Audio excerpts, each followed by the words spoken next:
여러분 안녕하십니까. 지난해 9월 태풍 흰남노 때 포항에서는 10명이 숨지고 제철소까지 침수돼 특별 재난지역으로 선포됐습니다.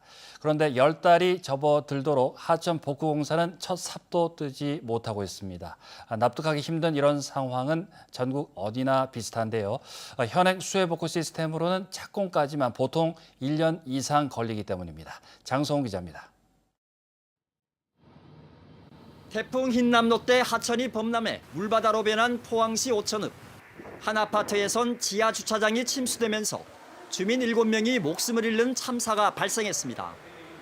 포항제철소까지 침수돼 창사 이래 처음으로 공장 가동이 전면 중단됐고 포항시는 특별 재난지역으로 선포됐습니다. 참혹한 물난리를 겪은 지 9개월이 지난 지금 일대 아파트들은 지하 주차장 입구마다 물이 들어차는 것을 막기 위해 차수판을 달았습니다.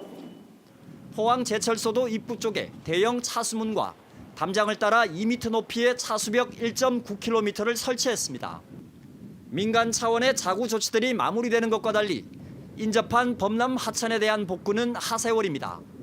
수해 직후 유실된 제방 곳곳에 쌓아둔 대형 모래주머니는 처음 그대로입니다. 상당수는 찢어지고 터져 비가 많이 내리면 언제 무너질지 모릅니다. 수변 시설은 아직도 파손된 채 방치돼 있고 물길 확보를 위한 임시 준설 작업도 하지 않았습니다. 지금 한 개도 지금 복구가 안 돼 있고 지금 임시 방편적으로 돼 있어서 혹시라도 비가 오면은 저런 임시 방편적인 시설은 금방 휩쓸려 가버리니까네. 복구공사 안내문이 이제야 내걸렸지만 어디에도 공사를 하는 모습은 보이지 않습니다. 주민들은 지난해의 트라우마로 인해 가뜩이나 불안한데 2025년 완료 예정인 복구공사를 아직도 시작조차 않고 있다며 불만을 터뜨립니다. 주민들이 봤을 때는 방치입니다. 그런데 비는 일기예보에서 계속 올해 태풍하고 장마에 대해서 강조를 하시니 주민들은 계속 불안합니다. 주민들이 비가 오면 우산을 챙기기보다 냉천을 먼저 쳐다봅니다.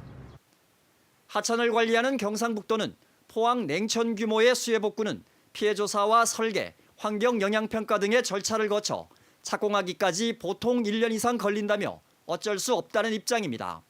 설계하고 행정 절차 때문에 이게 좀 부득이하게 그렇게 갈 수밖에 없는 시스템입니다. 행정 절차를 좀 간소화시켰으면 좋겠다 이런 그거는 있죠.